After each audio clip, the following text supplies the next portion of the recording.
Hello, I'm Marilyn, and here's my thankfulness jar filling up nicely, decorated by my two youngest grandchildren. I've written, because Richard cooked me a lovely lunch, I've written, "Thank you, Jesus, for Richard cooking me a lovely lunch." So I'm going to fold that up and pop it in my thankfulness jar. I love it. It's got a little tiny feather, so I have to be very careful putting the lid on.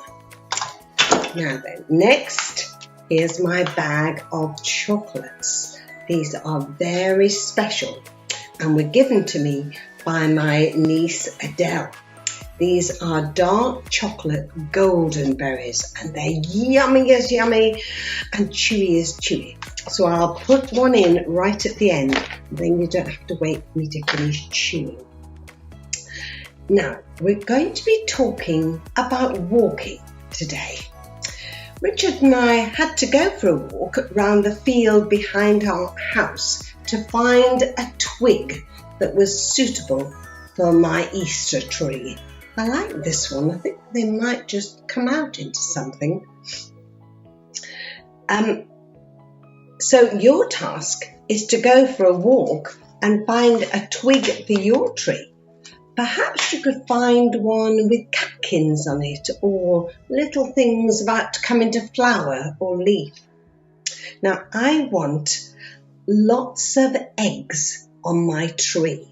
So I got a packet of Smarties eggs, which are lovely colours, very bright.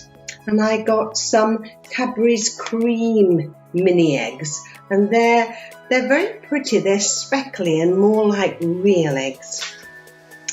Now what I like to do is to wrap them in cling film, which I appear to have lost.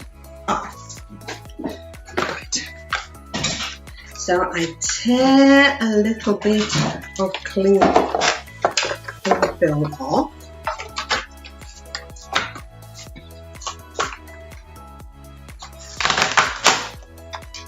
And then it needs tearing or cutting in half, really, which is not very good doing without scissors. And then I wrap my egg in the middle of it and just pull all the bits down, and then make a little bit at the top where you can tie it onto the tree. If you don't want to use plastic, you can use a little square of tissue paper, but just as long as you make the little bit for you to tie your cotton onto. If you've got very nimble fingers, you can tie a little knot, a little loop in the cotton to just hang it on. But if you haven't got nimble fingers, another way is to wind it up like this, quite tight. Oops. And then put a little dab of Yoo-hoo on to hold it steady. Oh dear.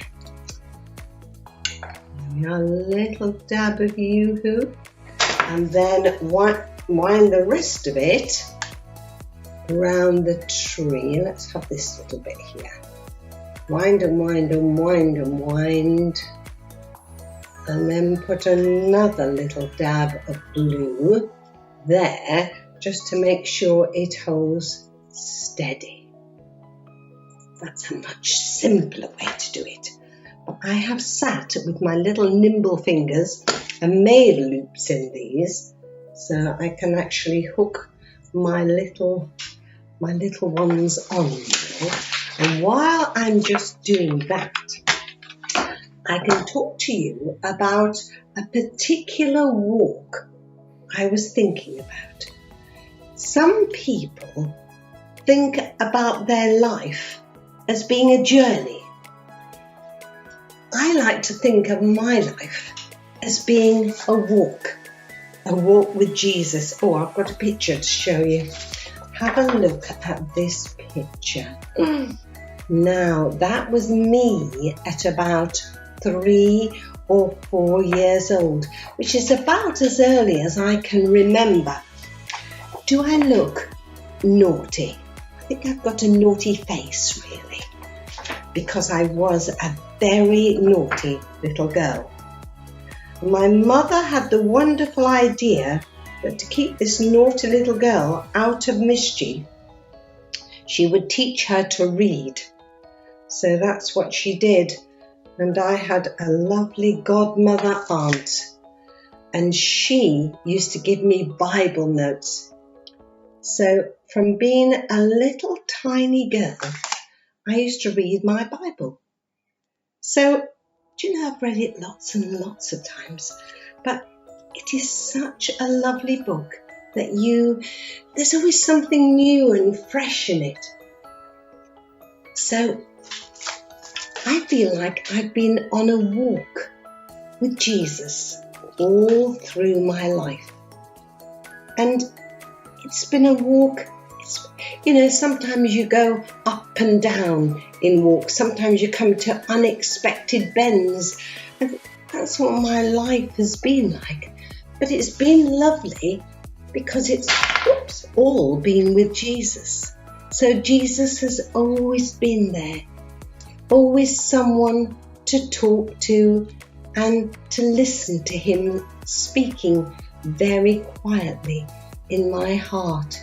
Oh, it's going to take me forever putting these on, isn't it? Where am I going to put this? Put it there. It's going to take me ages. So, do you know, I've been walking with Jesus for a long time, for over 70 years. That is a long time. And do you know, the other day I found these very squashed looking chickens. Look, they do look a bit squashed, don't they? But if I fluff out little chicken, and put a little bit of glue on their feet, there we are. I could perhaps stick them on a branch. There you are. You sit on there, little chicken. There. Seems looking all right. Don't fall off. Right. Would you like to decorate your tree just like that? I mean, you might not have any squashed chickens, but they do look very sad. That one particularly looks sad. Come on, dear. Put your head up. So, you think about it as you're just setting off on your walk with Jesus. Oh, I tell you what I've forgotten. I've forgotten to have my goldenberry. I'll carry on decorating my tree after I put my goldenberry in my mouth. Nice.